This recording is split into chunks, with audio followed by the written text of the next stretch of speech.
Gràcies, Àlex. Sens dubte un mite amb majúscules, com també ho és el següent que us comentarem. Segurament molts de vosaltres heu vist alguna pel·lícula de Star Wars, de la Guerra de les Galàxies. És una de les sagues que més ha enganxat al públic i ha creat un fenomen fan que uneix a més moltes generacions. Entre la primera pel·lícula, que es va estrenar als anys 70, i les que encara estan per venir, s'han acabat creant un públic molt fidel i sobretot molt devot.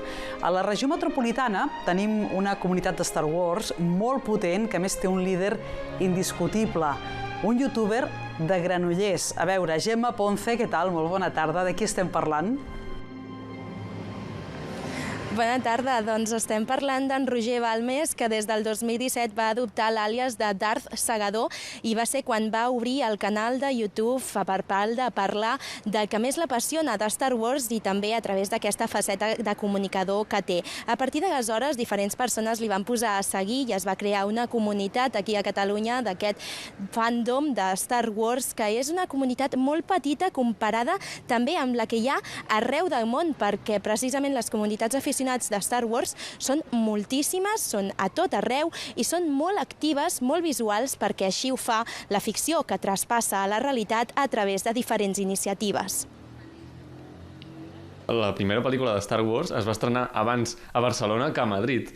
I això és una cosa que jo crec que ha fet que els catalans hàgim entrat molt en aquesta saga de Star Wars. Jo crec que poques sagues com Star Wars poden fer realment un esdeveniment així i aconseguir molta gent disfressada de personatges de Star Wars, únicament de Star Wars. Jo crec que si et poses a imaginar altres sagues que ho puguin fer, no me'n venen al cap. Star Wars és de les poques que ho aconsegueix.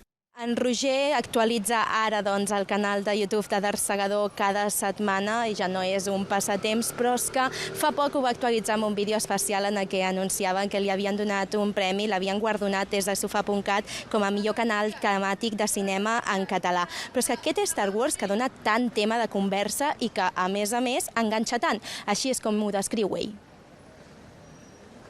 Té un to així aventurer, però jo crec que la clau perquè enganxi tant a mi i a tanta gent és que és molt intergeneracional i que tant pot atraure nens petits com gent adulta. S'ha diversificat molt Star Wars i ha fet sèries que tenen un to més fosc, en canvi d'altres tenen un to més aventurer, més familiar. Llavors, potser si no t'agrada una sèrie, t'agradarà una altra. L'univers de Guerra de les Galàxies traspassa tant la ficció que fins i tot té un dia de commemoració. I aquest dia és també l'aniversari d'en Roger Balmes, però és que, a més, és el 4 de maig. Per què? Doncs perquè hi ha una frase cèlebre de la saga de May the Force be with you, que sona May the 4th, que és 4 de maig en anglès. Gràcies, Gemma. Ja és casualitat que l'aniversari també sigui el 4 de maig.